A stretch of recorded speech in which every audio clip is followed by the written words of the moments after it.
Alright, I'm going to start the today off. Today's May 14th. It's about 7:30 o'clock. 7:30 o'clock. 7:30 o'clock in the morning for all y'all. I just want to start this video off by saying, how do you pay off debt? As an individual in society, how do you pay off debt? As one in society, once you try to pay off debt, you basically need to have more capital to pay off that debt. So what do we do in certain situations when you don't have that capital to pay off your debt? Well, what you do is you go and you take a loan. So when you get a loan, basically what the people are doing, they're lending you money to pay off your debt. This is something that we should all be familiar with. So why are we so oblivious with it right now? Okay, so jumping back to topic of discussion. Damn, it's freaking cold out here, man. For sunny Sacramento, it is a cold day. It's supposed to rain this week, but anyways, sun's rising right there. Kind of see. Got a beautiful day going. Okay, so Bitcoin's still above $8,000. What does that mean? What does it mean? Fucking who knows what it means? You know what I mean? Like, who knows what it means? But basically, sorry. But basically what this means is that this debt that we've accrued is starting to accumulate, and there's certain people that are willing to pay, I guess, the interest on this Bitcoin. So, right? All right, let's see.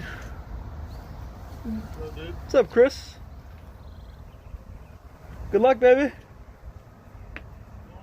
Oh, just going to work. Just going to work. Never mind.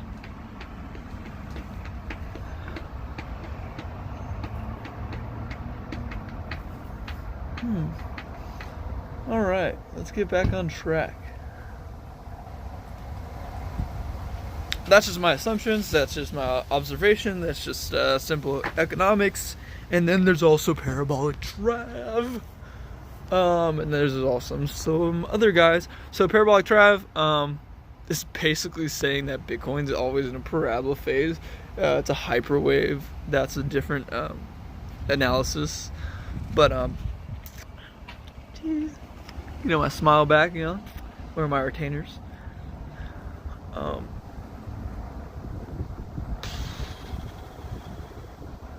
Yeah. Good question. So if we are in a parabolic movement, someone tweeted about, oh yeah, retracement. Parabolic moves at this point don't retrace too much, guys. I mean, if you've been around, you understand that. I mean, being in the 1000s, I mean, I wasn't in at the $100 level, but I mean, yeah, there was some huge retracement. We've had a huge retracement.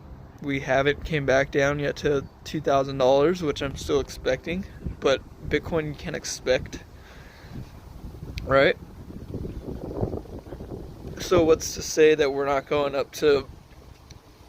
back up to 15, back up to 20, hitting 20, hitting 30, breaking new highs. I mean, that's all it takes, guys. I mean, it's really not that hard. Like, what do people think? Like, if you know that there's going to be a retracement, then like, why did you get into Bitcoin? Like, didn't you get into Bitcoin because you know the inflation properties? I mean, don't you understand that the dollar's going up or going down in value? Bitcoin's going down in value. Everything's going down in value. So we're trying to earn our value, trying to find the value. So it's the same old shit, man. Same old shit, just all over again. Don't be oblivious, like I said yesterday. Be smart. Don't be too smart, but have your eyes open. Yeah, I would love a retracement back to 4,000. But guys, 4,000 was already in place. Like, it was there. You had your opportunity to buy. You could have bought. You should have bought, just like I said yesterday. So now you're like, okay, I'm going to wait for it to come back.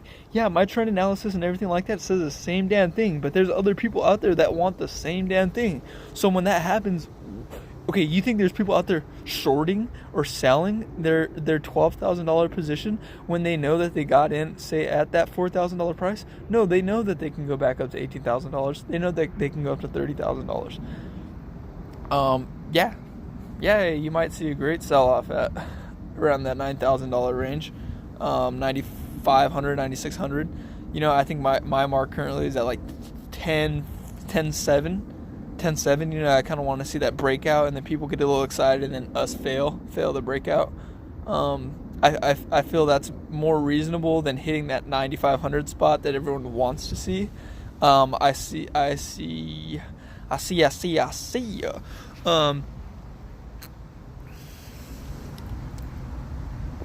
Once again, this is just my conclusion. So Bitcoin, take your typical duties and do what you do best. Crashes back down to 100. Just get our shit in line. You know, that stock market, we gotta help out that stock market a little bit, push her back up. But people don't understand it's all tied together, baby. Bitcoin stock market, Bitcoin stock market. No one wants to understand that kind of stuff, you know. All right. It's basically, I mean, the main moral of the story is like, okay, yeah, I would love the price to come back down. Is it going to come back down? We'll see. That's it. It's a book. It's a writing. It's a playbook. I don't obviously write the plays. There's some, as I was going to tweet out earlier, there's some large whales in the field. These whales obviously know exactly what they're doing. Big price movements. I mean, forget price movements. Let's talk about percentages. I mean, still the market cap isn't there. Bitcoin's market cap is nowhere near where it could potentially be. I guess if you also include inflation. I mean, if inflationary properties of Bitcoin is outstanding. I mean, if you really think about it, all a nation or individual has to do is basically reap the benefits of their product or increase profits on their product just a little bit more, cut costs, become more efficient. That brings more profits into their pocket. Now they're not paying any more expenses. That's one sort of an inflationary property. Oh, why am I using these big words? Just keep it simple.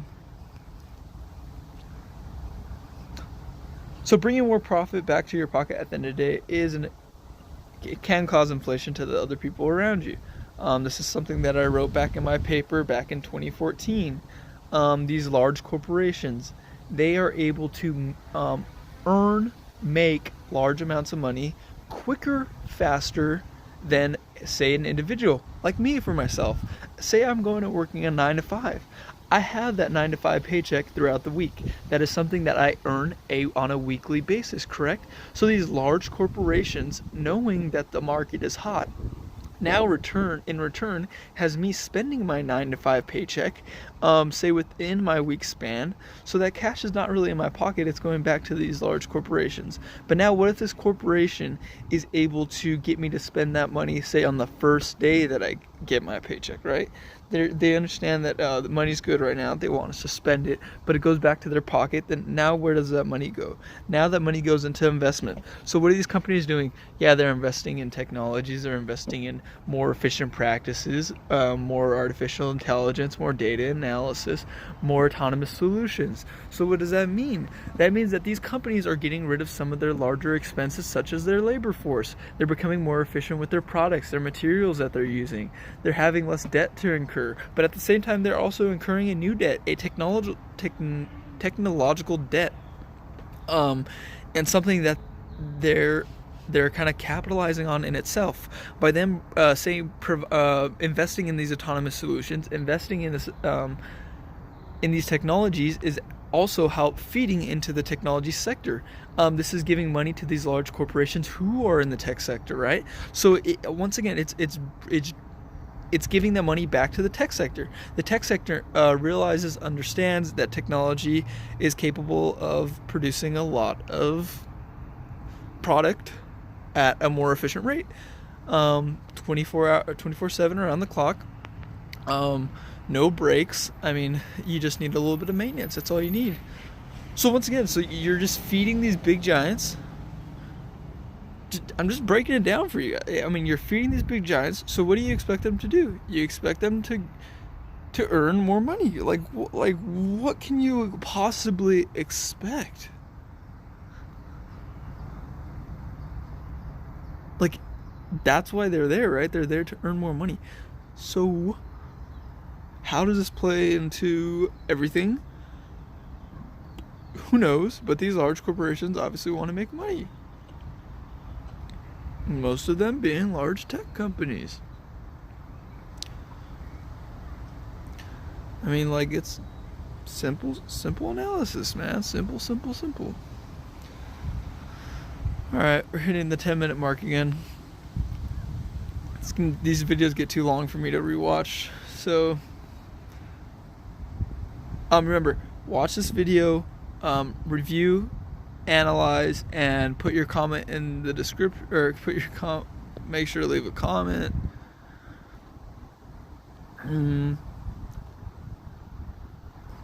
Let's see. Price prediction?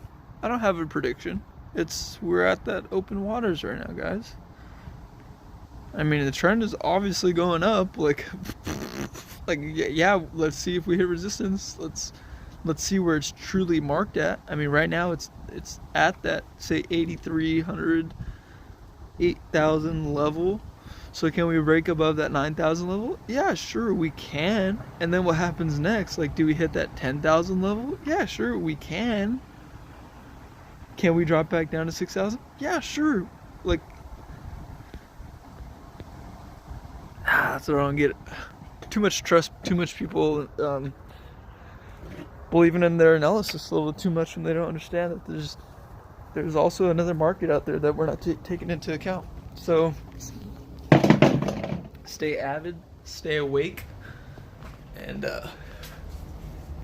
who cares? All right, later, guys.